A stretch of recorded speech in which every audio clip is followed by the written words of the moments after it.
Welcome back to What She Said.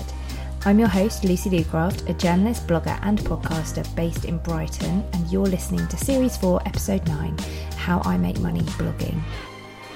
It's actually almost my 2-year anniversary of podcasting, and in fact, as I record it, it is. It's today. So that's pretty exciting. I'm midway through some podcast consulting for a corporate client and 3 weeks into my podcast course, and I'm feeling very podcasting old. Is that a thing? I'm going to make it a thing. So I hope you're enjoying these solo chats, by the way. I am really enjoying the combination of solo and interview episodes, although I know that means that you have a little bit less listening time. But that might also be a good thing, so all's well that ends well. Before we jump in, I wanted to say a massive thanks to the 5-star reviews this week. So thank you to HumRose, Anna B6, MyCustardPie and Bekahloveslula, who all left 5-star reviews. Leaving a review makes a big difference to whether What She Said is buried in the iTunes ether or not, so thank you. Okay, let's dive into today's episode. So I never expected to chat about this topic because, quite frankly, I never expected to make a decent income when I started this blog. So when I did, I really didn't expect to be one of those bloggers who writes about how they made 6 figures through blogging or scored so many free products they were crushed under the weight of them. Okay, that last line might be made up. I don't think I've ever read that. But recently I shared that I might write this on my Instagram, and I had an overwhelming amount of DMs saying, yes, please write this, which shouldn't surprise me because really, how often do any of us talk about money? In particular, how and how much money we make.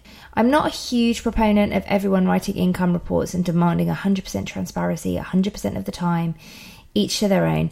But on the flip side, I do think those of us who throw shade at the lack of lucidity in the industry have an obligation to put our money where our mouths are, and share what we're asking others to. First off, I won't be publishing jazzy pie charts or monthly reports of how my income is flexed up or down. I won't be sharing my outgoings or talking you through my secret pastry addiction. I will be sharing the breakdown of everything I earn right now, how I do it, and my rough rates for each. So a little bit of background first.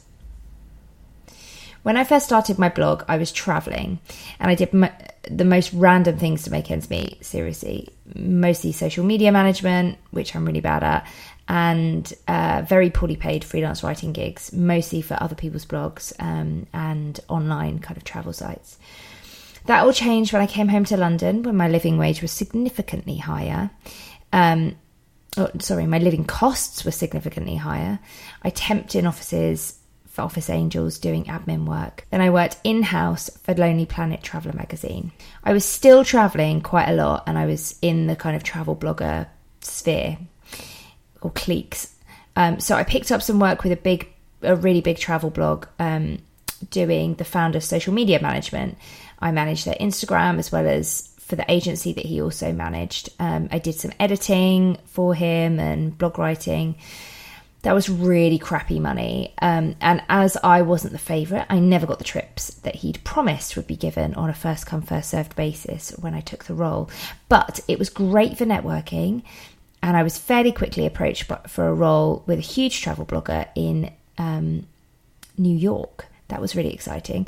And the role was actually remote, but the first week involved training with his team in New York. And I was seriously pinching myself when I was shortlisted. However, said potential boss told current boss I'd applied to current boss sacked me. And I didn't get the new job. So that was pretty awkward. Luckily, I was in the right place at the right time. So I started working with Traverse Events, doing anything and everything for their digital agency.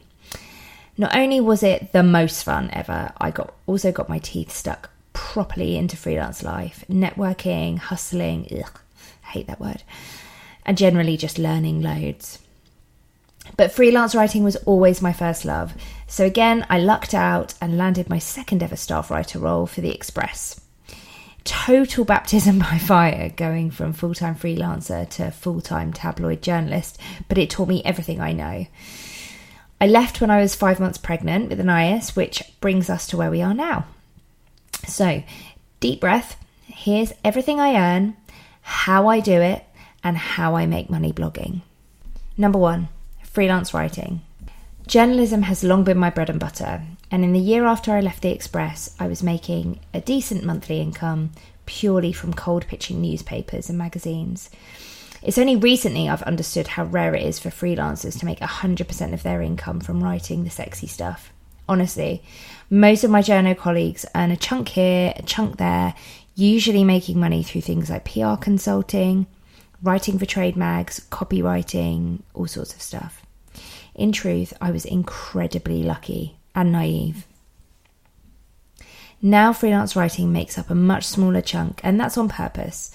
I no longer crave those bylines. I crave ease, I crave a decent income, and I simply don't have the time to invest into it.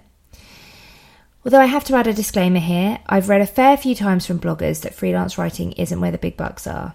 That's true when you're a blogger writing occasionally, as opposed to building relationships with editors and writing professionally. I do think, not to be a massive snob, I do think there's a difference between a blogger scoring the occasional byline than a freelance journalist. Number 2, affiliate income. Okay, so this is a pretty small part of my income, but it has been bigger in the past. I use 3 main affiliate networks: Amazon, Skimlinks, and Affiliate. In truth, I haven't focused very hard on this for a few years, but I probably make sometimes about 100 quid a month across the board. And I utilise a few referral programs for things I use and love, which gives me money off stuff as opposed to cold hard cash. However, I recently closed my zero waste shop page because so much of the stuff was from unethical companies, so Amazon. If you listen to my episode on conflicting values, you'll know that I really struggle with this. It's money that I can't necessarily walk away from, but I'm trying to mix it up and have more ethical affiliates. So number 3, brand collaborations. In the past, I've done lots of brand collaborations, but now this makes up a very small part of my job, mostly because I have a small audience.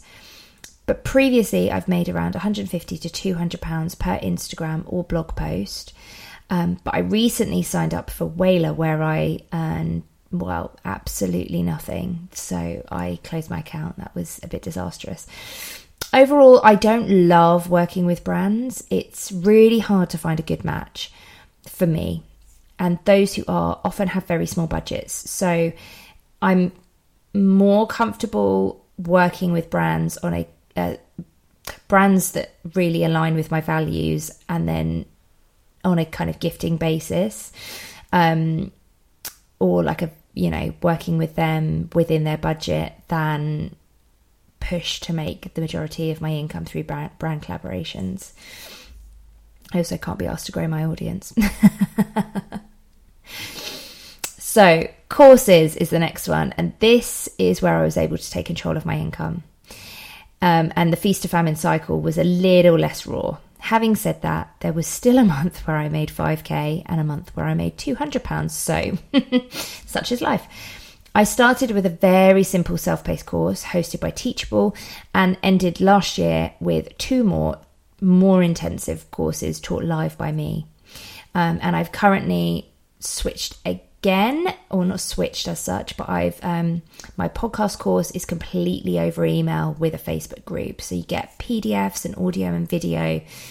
It's probably that and the freelance writing course are the ones that I'm probably most proud of. They seem to really help people. However, I wanted scalability and less one-to-one time, because time is precious and I don't have any. So I've got a toddler and I've got another one on the way, and I don't have a whole heap of time to do coaching calls and VIP calls and mentoring and stuff like that. So I digged into price points, teaching platforms, and I now have a program of courses that I'll probably release up until maternity leave, that will hopefully be less time intensive, more affordable for students, and provide a source of reliable income. Second to last, or penultimate, is consulting and training. So without realising it, I've always consulted for others. A while back, it was for bloggers wanting to strategize, and now it's for business owners needing digital marketing guidance. I thought I wanted this to be a big part of my business, but I don't. So I do this on a word of mouth basis, and I don't advertise my services massively. I've done corporate podcast training right through to SEO strategy, and even though I'm saying I don't want it to be a massive part of my job, it is one of the most fun bits of my job. I really enjoy it. So on consulting and training, I typically make anything between £250 to £500 per consulting client, depending on whether the work is a half or a full day, how much prep is needed. People are really, the corporate kind of consulting tends to be podcasts, and that's something I'm really enjoying doing. Lastly, a very new income stream for me is Patreon. So, like I say, this is a very new income stream for me, and I put it in place to fund the podcast. Last season of What She Said, I had 2 sponsors, which brought in almost, £1,800 in total. But this season, my outgoings are exactly the same. But I wanted to find a way to fund the podcast without them. So my Patreon is 100% for the podcast, in theory. But I have 9 patrons at the moment. And I'm super lucky that 2 of them are on a higher tier. So actually I'm like $8 off my monthly goal, which is great. And I've now set myself a goal to fund another podcast through Patreon as well.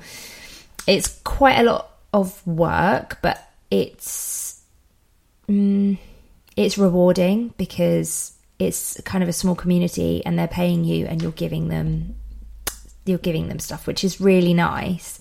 And it's incredible that people value my work to the point where they want to essentially donate. I should say, though, that the higher tiers get a monthly coaching call with me, which, when I worked out the cost, is actually quite good value because the top tier is $35 a month and they only get a half an hour coaching call, but an hour coaching call with me would typically cost £100. So it's pretty good. And they get all the other benefits as well, like early ad-free podcast access. I do a behind-the-scenes video every month, and what else? You get discount on courses. Anyway, this isn't a plug for Patreon, but that's kind of quite a rewarding income stream that I've set up. So that's it.